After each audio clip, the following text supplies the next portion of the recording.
Imaginez-vous au bord d'un gouffre immense et inconnu, l'écho de vos choix résonnant dans les profondeurs. Ce n'est pas une simple histoire, c'est une réalité que beaucoup évitent, une vérité sur votre âme que vous ne pouvez ignorer. Vous êtes-vous déjà demandé si votre esprit était en danger? La réponse pourrait vous surprendre. Oui, c'est possible. Mais n'ayez crainte, car comprendre cela peut mener à une libération et une transformation profonde.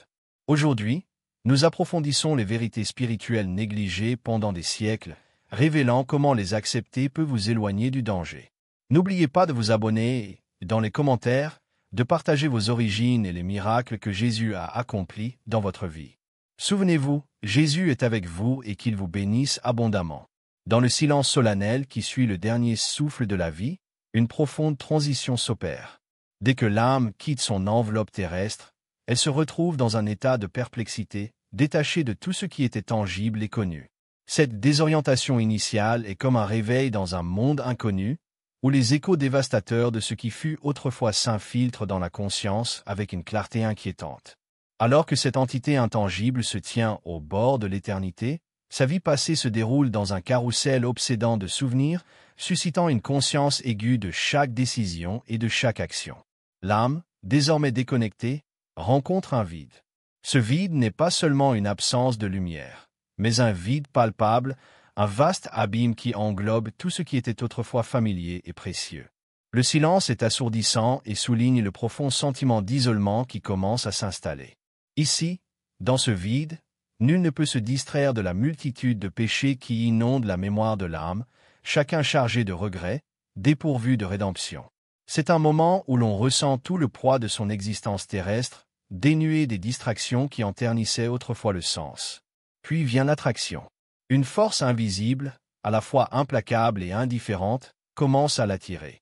Cette attraction n'est pas une douce invitation, mais une irrésistible descente vers une éternité de tourments, décrite dans les textes sacrés, prévenus par les prophètes, mais souvent ignorés ou minimisés par ceux qui sont absorbés par les mondanités du monde. Cette descente est rapide et inexorable. L'âme est entraînée plus profondément dans l'abîme, loin du monde physique qui semblait si permanent quelques instants auparavant. Alors que la descente se poursuit, une sombre prise de conscience s'impose. L'âme prend conscience qu'elle se dirige vers le jugement, un jugement éternel qui n'est plus une pensée lointaine et abstraite, mais une réalité imminente.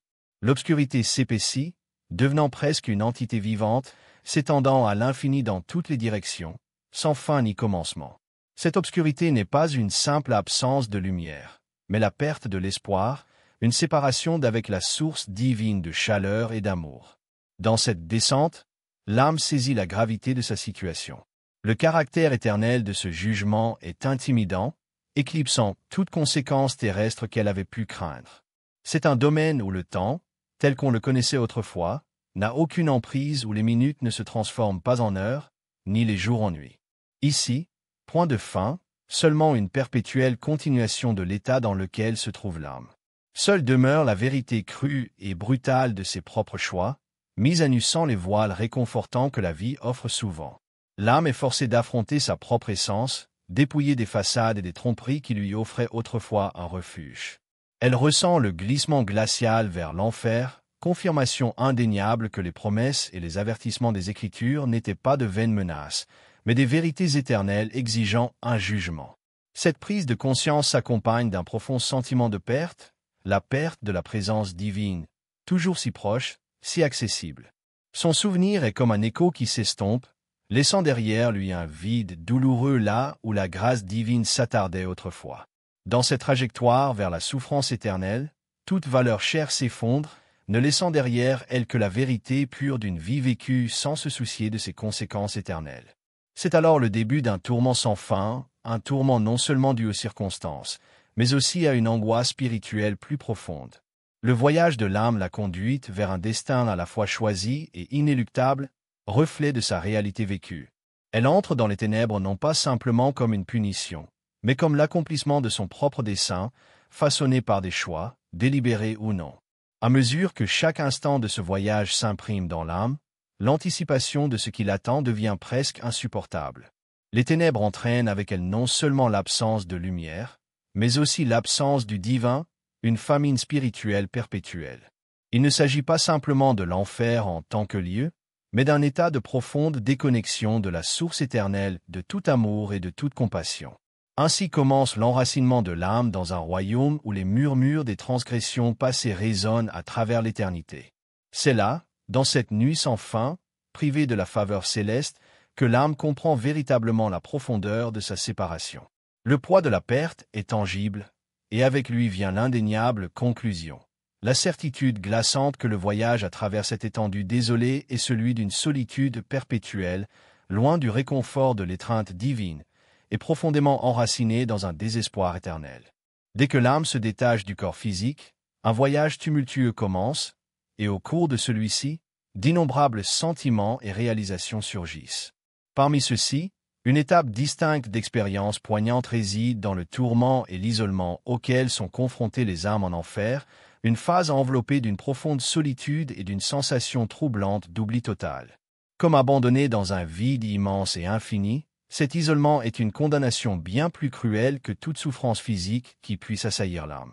Dans ce royaume de crépuscule perpétuel, un silence profond et oppressant pèse, enveloppant l'âme d'un silence désolé qui résonne du poids de ses propres occasions manquées et de ses chances manquées. L'absence de son n'est plus qu'un simple silence, c'est le rappel implacable d'une vie vécue loin de la vérité divine. Le silence solitaire résonne plus fort que le tonnerre, amplifiant chaque pensée pleine de remords, chaque regret nourri au plus profond de son essence spirituelle. Ici, dans ce paysage spirituel aride, il n'y a pas seulement un manque de confort physique, mais une privation bien plus grave, la profonde déconnexion de l'âme avec la présence divine qu'elle a autrefois rejetée. Une séparation éternelle, tapie au plus profond, étend son ombre sur le cœur, représentation crue des choix de vie qui ont conduit à ce destin. Séparée de la lumière et de la chaleur de la grâce divine, l'âme languit dans un état de chagrin permanent qui dépasse toute limite supportable. L'angoisse de l'isolement est marquée par une perception aiguë d'abandon, une âme enfermée dans une chambre de douleur solitaire, où aucune voix de compassion ne pénètre. Même parmi les innombrables âmes qui partagent la même détresse, il existe une vérité indéniable. Cette souffrance est profondément personnelle, propre à chacune, car les afflictions de chaque âme sont façonnées par les péchés mêmes qui l'ont entraînée sur ce chemin implacable. La solitude ici n'est pas la simple absence des autres, mais plutôt un rappel persistant de ses propres transgressions et du gouffre qui sépare l'âme du salut divin.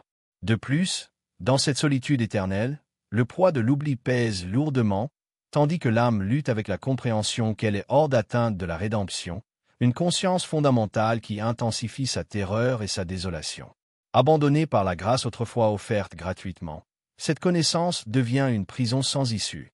Un tel destin surpasse l'agonie du tourment physique, car il entraîne une profonde tristesse spirituelle qui intensifie le désir de l'âme pour ce qui lui manque si cruellement. Le tourment de l'âme n'est pas seulement un état passif, c'est un processus actif, empreint d'une lutte acharnée contre ses démons intérieurs. L'absence de présence divine annihile tout semblant d'espoir, plongeant l'âme dans une nuit perpétuelle de désespoir. Chaque instant devient une boucle interminable d'introspection, où l'âme est confrontée avec force aux multiples façons dont elle s'est éloignée de l'harmonie voulue, un sombre bilan de ses propres insuffisances et échecs. Cet isolement sert à la fois de miroir et de verdict, où chaque pensée obscure se reflète sur elle-même, scrutant l'âme sans pitié. Cela souligne une vérité irrévocable. Les faux pas d'une vie résonnent désormais à travers l'éternité, sans soulagement ni absolution. L'âme, dans sa souffrance solitaire, se voit privée du réconfort de la distraction, forcée d'endurer la contemplation incessante de sa rupture avec l'amour éternel. Le sentiment aigu d'abandon atteint son paroxysme lorsqu'elle réalise qu'il n'existe plus de chemin vers le réconfort ou l'accomplissement. Dans ce royaume dépourvu de miséricorde divine, l'isolement de l'âme devient son univers tout entier, un univers privé de toute lumière directrice. Aucune intercession, aucune élévation, car ici, tous les liens ont dérivé dans les vents de l'oubli, laissant derrière eux un témoignage brutal des conséquences de l'éloignement du Créateur.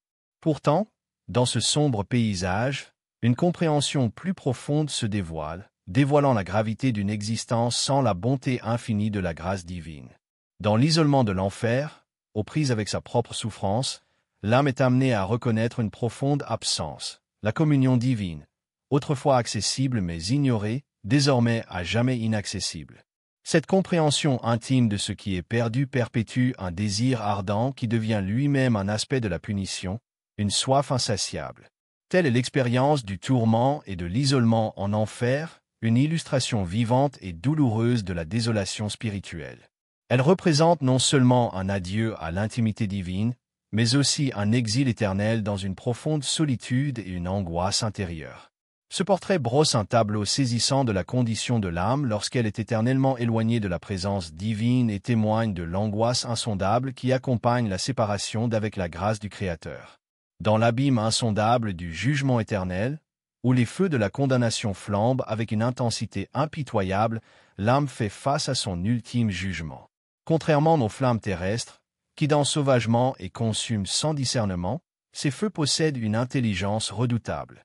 Ils sondent les recoins les plus profonds de l'âme, exposant chaque péché caché à la lumière crue de la justice divine. Ce feu ne se contente pas de brûler.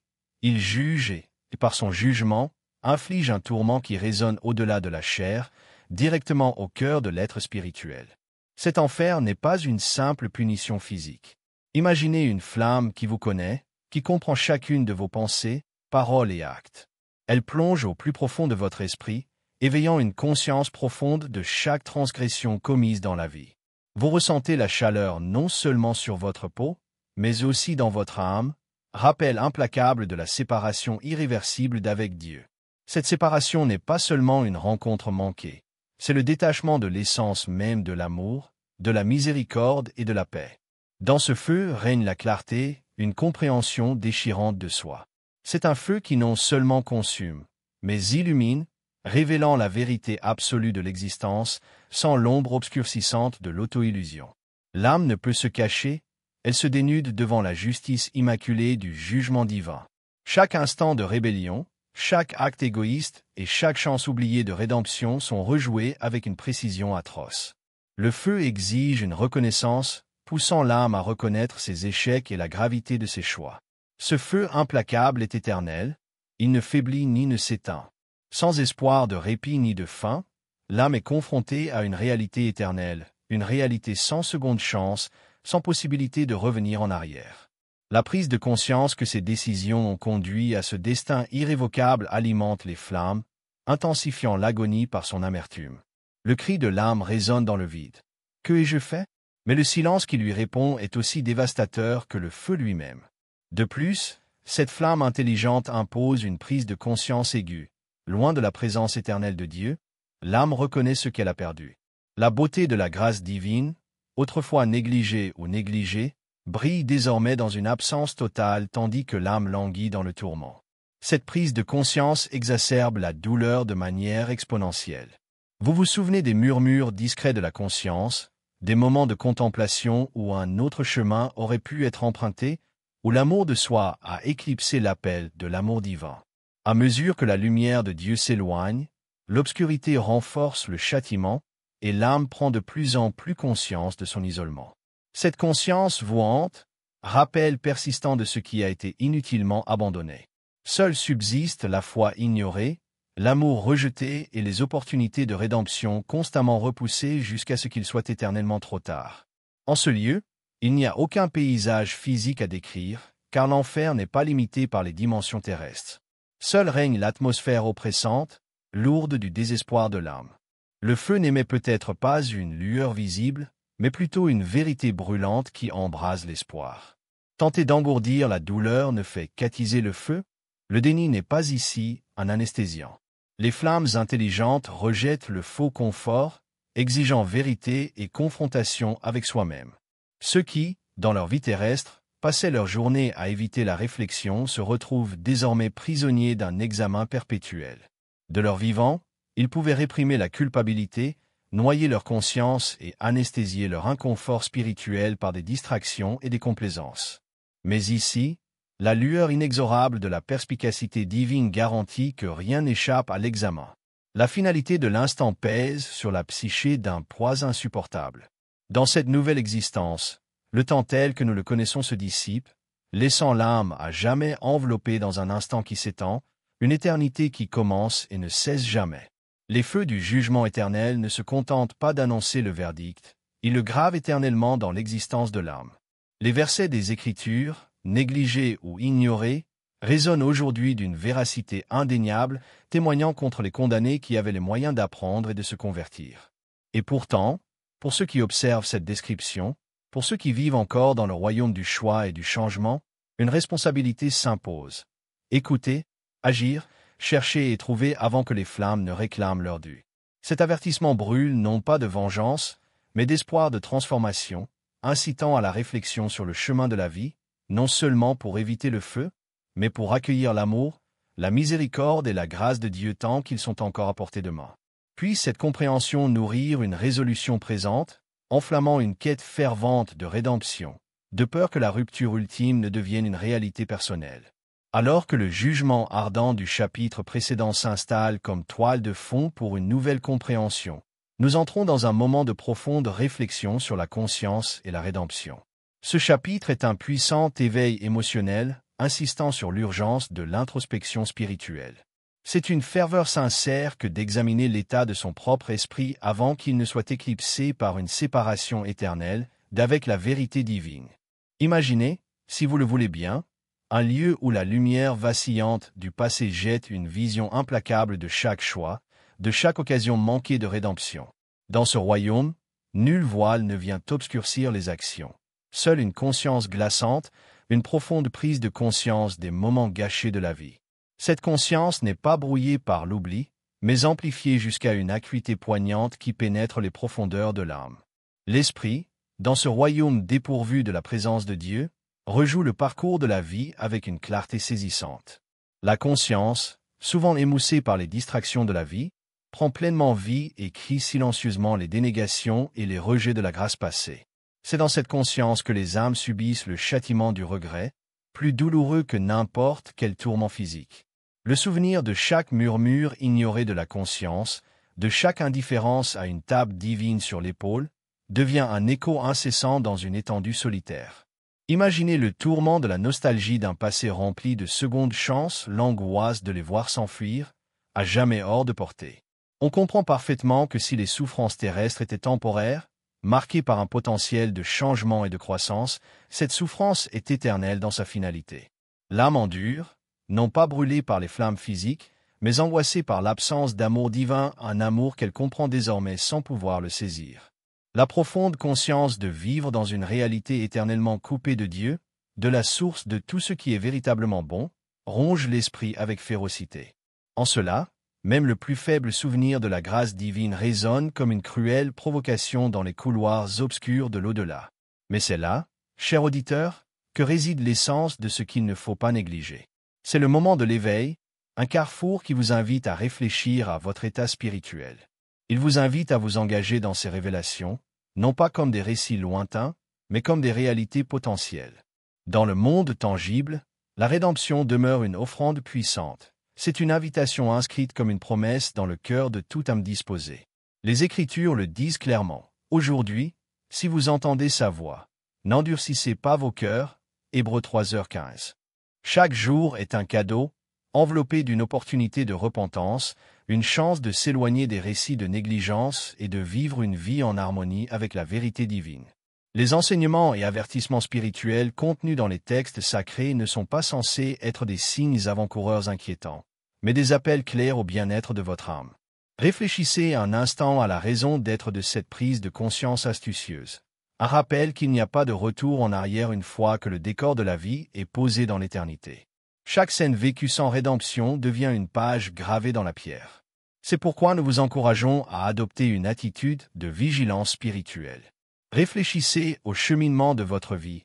Y a-t-il des aspects de votre existence qui nécessitent un réalignement avec les promesses éternelles de Dieu?